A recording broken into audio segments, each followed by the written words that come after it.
Shawn, this is blowing my mind. For folks who listen to this whole interview on Rudy Blair Entertainment Media, Shawn and I go way back, and the fact that my man has a new single out with one of the best songwriters out there, but it's a collaboration on an old school hit.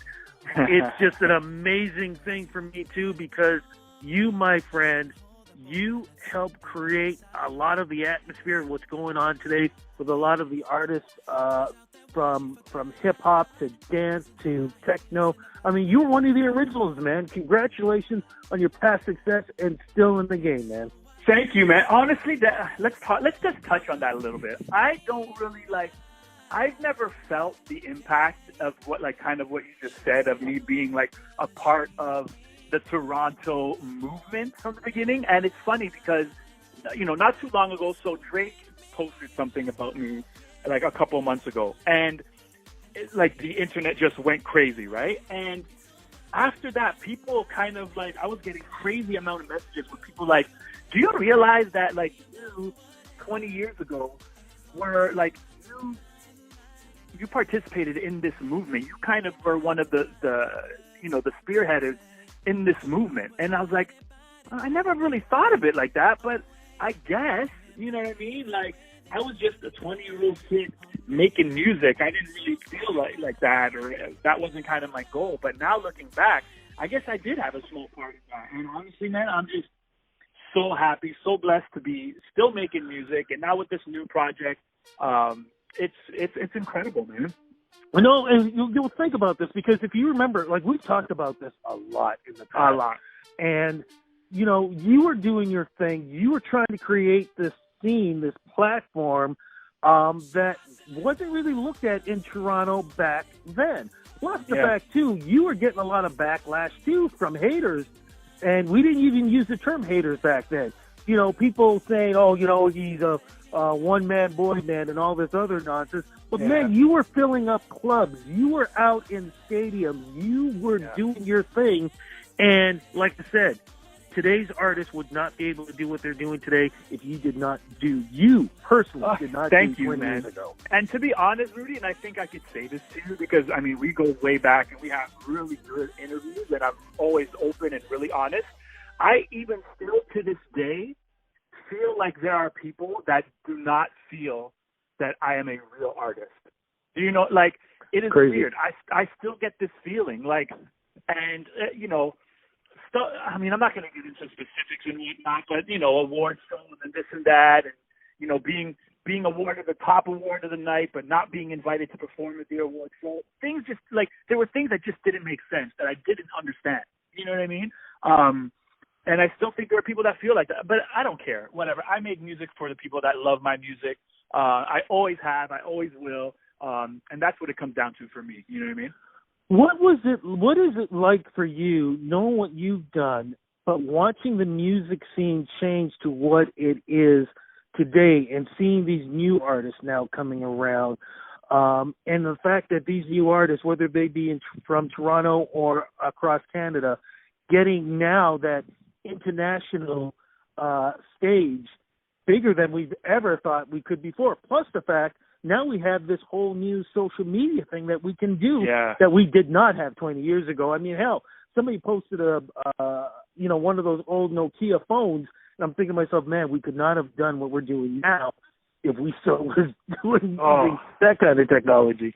Rudy, everything has changed so much. I come from the era where people were going to HMV, buying records, buying CDs, Tower Records, Sam the Record Man, all those, I come from that era. So this is all foreign to me. I'm learning and I'm understanding it, but, and again, so many outlets, man, I feel I'm so happy that there are more outlets for people that are trying to come up now and for the world to hear their music, because it was a real struggle when I was coming up. There was no way to do that. There was no YouTube. There was no Spotify. We couldn't just post our music and, on Spotify and the world be able to hear it. No, we had to go in and we had to send cassettes and CDs to record labels enable for people to hear our music. There was even email. Everything's come such a long way, man. And these kids or these artists trying to come up don't realize. Well, I think they do realize how lucky they are to have all these tools in their grasp.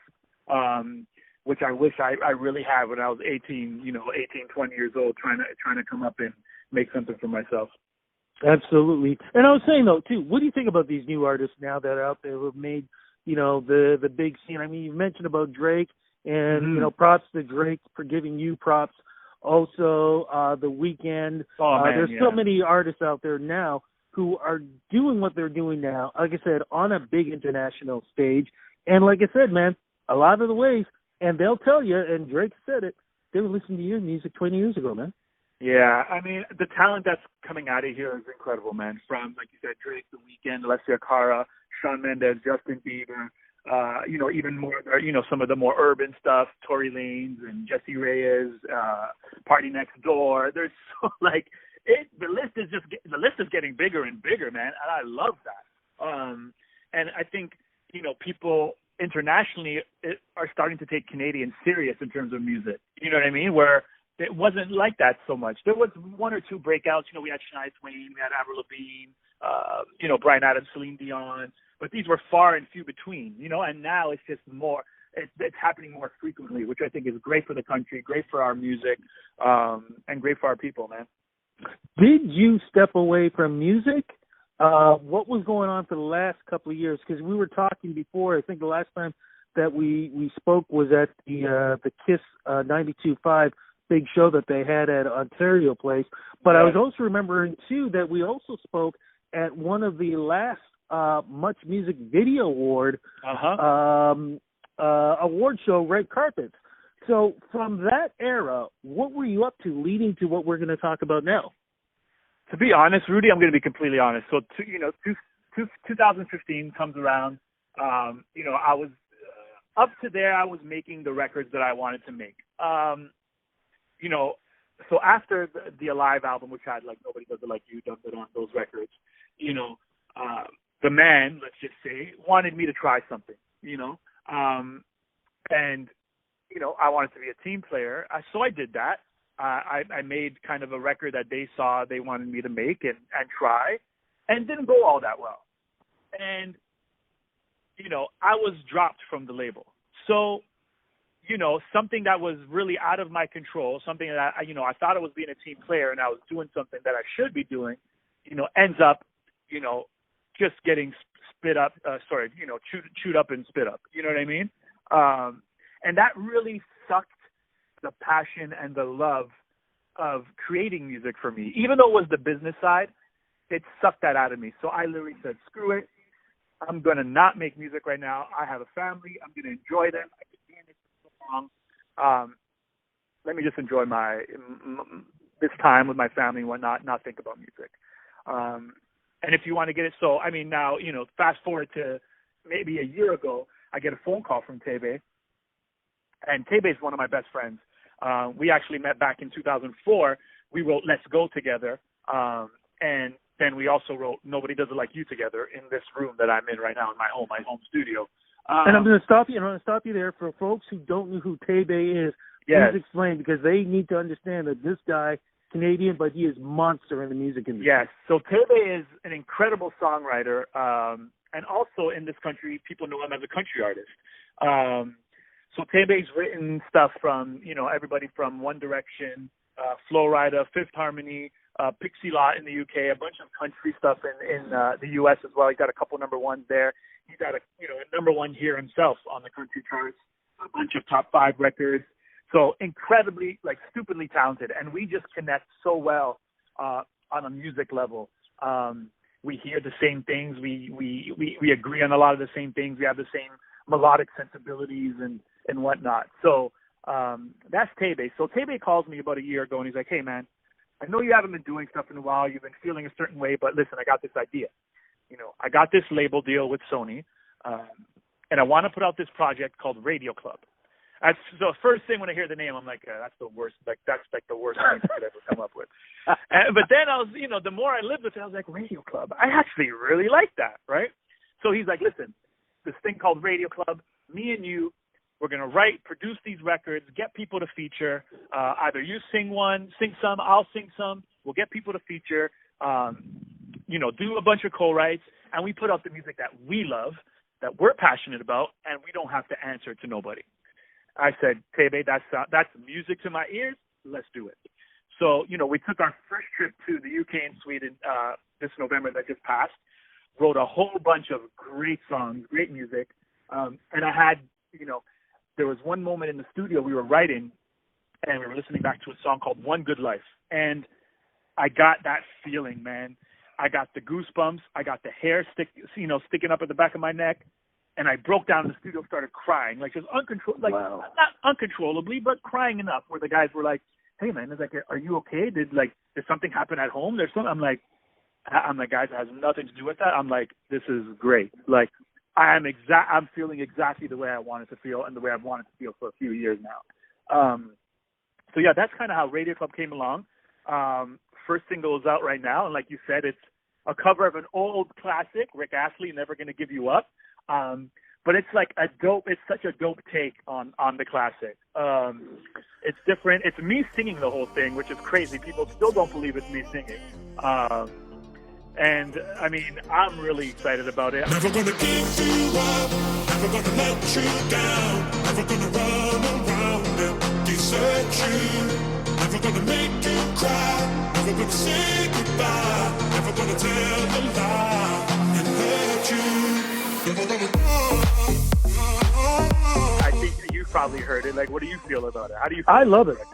I love it because of two things. One, I knew it was your voice immediately. Because I know your voice, no matter what you do, I know your voice. We go way too back.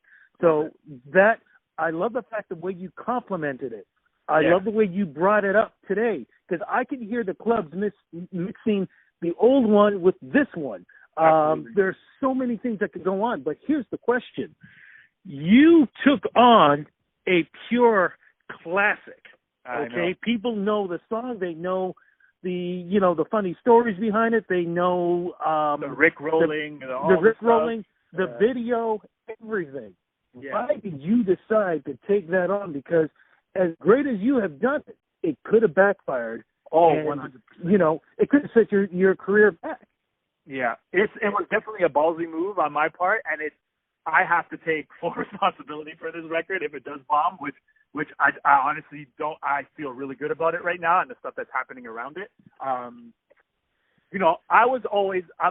dad was a music head, and I get a lot of my music sensibility and stuff from my dad. So we had all the coolest records. Anytime something came out, we had it. We were listening to it. Rick Astley was one of my favorite artists in that era.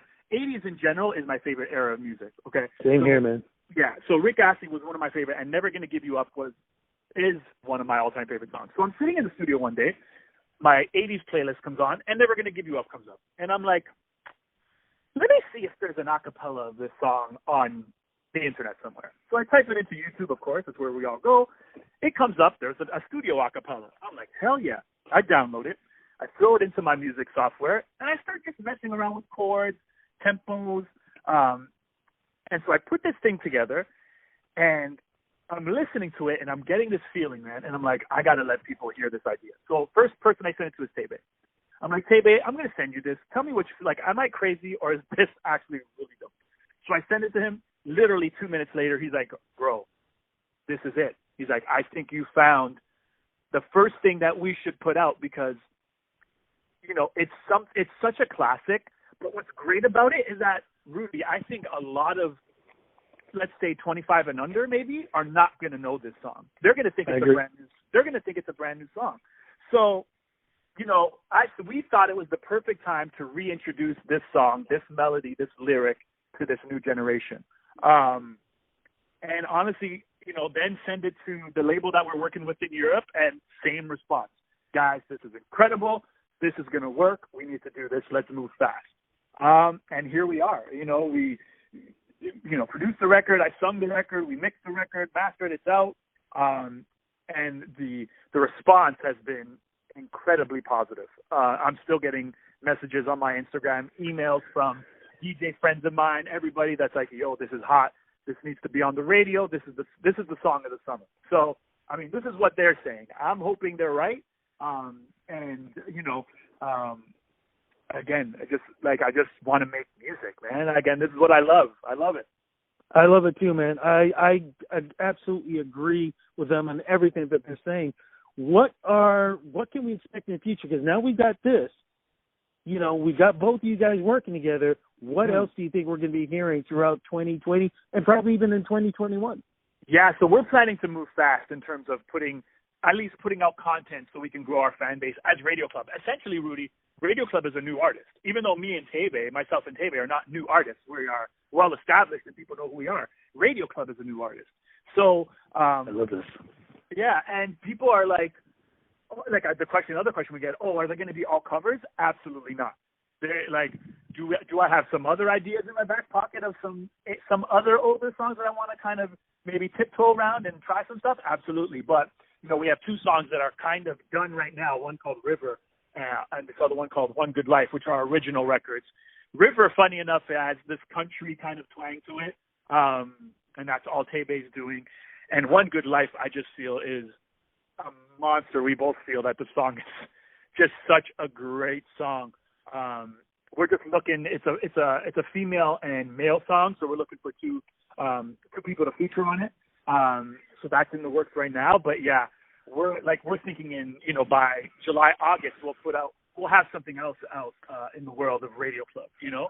So let me get this straight. So not only are there chances of classics being redone and brought up to today's beats, not only will there be new music, but also in some ways you could be introducing new artists who would probably never get a chance on their own platform, and you're going to give them another platform. 1,000,000%. That's kind of the idea. So either, for these features, either we try and get somebody who's established and with a name, and that we, it's all going to come to who complements the song best. Yes. It could be a nobody, but their voice sounds incredible on the song. So who cares? You know what I mean? But some stuff might complement, somebody like Jesse Reyes or Alessia Cara or Virginia de Vegas or, whatever the case may be. But, we're not going to, blacklist somebody just because they're not like an established artist. You know what I mean? I love this. Absolutely love it. Look, quick change of pace, though. For you, my friend, any chance that you're going to be writing a book about your life? Any chance that, because I know you've got footage all over the place, okay? Oh, yeah. Any chance that there could be a documentary? Like, is there going to be something that's going to be going on with you personally? Because right now I think is the right time for us to learn more about, things that have gone on in your life. Because as much as, we've spoken and, we've hung out and everything else, there are probably still things and stories that people don't know anything about that maybe they'd love to know. And who knows, you, again, could be inspiring other people. Yeah, I mean, to be honest, Rudy, I haven't even thought of it, man. This is the first time I'm even getting this thought in my brain, to be honest. I know it's crazy because I've been doing this, even before, even before this stuff, being Shawn Fernandez from, 1993. I think I posted a picture on Instagram the other day from 1993 of me, like, in my, my first outfit to go on stage or whatever. That's how long it's been for me. And I, like you said, I have tons of stories, tons of pictures, tons of footage of just stuff coming up. And, there's ups and there's downs, and with family and whatnot, I've gone through some stuff with them as well. I've also gone through my own stuff personally in terms of, I don't want to say I was crazy depressed and in depression and anxiety and stuff, but, I was there a little bit, and, I seeked help myself and talked to somebody, and I still do talk to somebody, and it's the best thing I ever did. So, definitely, maybe, once this, I get all this work done with this Radio Club, it's something to think about. The other thing I hear still also, Rudy, is people telling me, we don't believe Shawn Desman is done, right? Absolutely. And I don't either, and this Radio Club is a great way for me to put out music and do stuff without being the face, But, there's other stuff that I've worked on that I'm working on, especially one song that I have called Chemicals. That is a Shawn Desman song. I'm just waiting for the timing to be right, then to do everything. It's all about timing, all about feelings, and that's kind of where it is for me. Is Shawn Desman finished? I don't know. Maybe not. but I'll always be making music in some regard. And I feel like this radio club thing is going to do really, really well, and I'm super excited about it. I'm so happy for you, man. So damn happy for Thank you. Look, you, man. in the meantime, though, because a lot of artists are doing live streaming because the clubs aren't open up. Are you going to be doing anything like that yourself for now until things start to open up? 100%. We did an Instagram live like a week ago, like a couple of days before the actual release, and we'll be planning a whole bunch of stuff after that, and hopefully get some other people involved and maybe sing the record, something just to give to the fans, because like you said, man, we're all in this together. We're all stuck at home right now. Nobody's going anywhere. Who knows when we're going to be able to go go to a concert or anything like that. So yeah, I mean, we'll just have to take it day by day, man, and do what we need to do. Okay, fantastic. Well, look, my friend, here's something that we've never talked about before as we're wrapping this interview up. This is absolutely the first time. Where do we go to follow you on social media? Yes, you're right. You got to ask that to everybody now, huh? Yep, I've got to do it, man. So where do we go to follow you, man? All right, so on Instagram, it's The Real SD, DAREALSD. I'm verified, so there's no mistakes. I'm still getting messages, a bunch of people trying to pretend to be me and whatnot. Also with Radio Club, it's at We Are Radio Club. Follow us there, man. All the updates, all the stuff. Our lyric video comes out tonight, so we're really excited about that. And then all the updates, all that other good stuff when we're putting out new music, everything like that. My friend, big love to you, man. I'm so happy we got a chance to talk. Seriously, thank you for all the interviews and back in the day. Of course, please, thank you, bro. Like when this came up, I was like, my man, really. 100%. Don't it's not even a question. You know what I'm saying? Like, we've known each other long. We go back, man. Like, yeah. When people say they go back, we really go back. Like, it's amazing. Absolutely. I'm so happy for you. I'm happy with the new music, and I'm even more happier that now we're going to get a chance to talk more about music and everything else, man. Like I said, you are a staple mate in Toronto music, Canadian music, and just music in general. Thank you for everything that you've done, man. You too, man. Thank you, man.